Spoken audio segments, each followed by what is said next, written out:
BJP. സംസ്ഥാന അധ്യക്ഷൻ K. Surendran നയിക്കുന്ന കേരള പദയാത്ര ഫെബ്രുവരി 24-ന് എറണാകുളത്ത്. ബി.ജെ.പി. മുൻ ദേശീയ ജനറൽ സെക്രട്ടറിയും മധ്യപ്രദേശ് സംസ്ഥാന നഗരവികസന ഭവന മന്ത്രിയുമായ കൈലാസ് വിജയവർഗിയ ഉദ്ഘാടനം ചെയ്യും. വൈകിട്ട് 3-ന് രാജേന്ദ്ര മൈതാനിയിൽ ഉദ്ഘാടന സമ്മേളനത്തോടെ ആരംഭിക്കുന്ന പദയാത്ര വൈറ്റിലയിൽ സമാപിക്കും. സമ്മേളനത്തിൽ വിവിധ മേഖലകളിൽ നിന്നായി പുതുതായി 400 പേർക്ക് അംഗത്വം നൽകി പാർട്ടിയിലേക്ക് സ്വീകരിക്കുമെന്ന് ബി.ജെ.പി. സംസ്ഥാന വക്താവും ജില്ലാ പ്രഭാരിയുമായ അഡ്വക്കേറ്റ് നാരായണൻ നമ്പൂതിരി അറിയിച്ചു.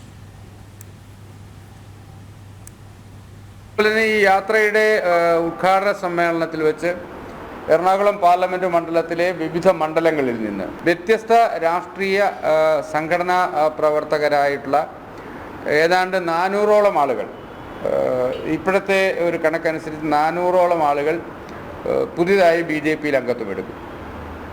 ഒരു 2000 വനിതകളെങ്കിലും ഈ യാത്രയിൽ പങ്കാളിയാകുമെന്നാണ് നമുക്ക് ഒരു ഏകദേശ കണക്ക്.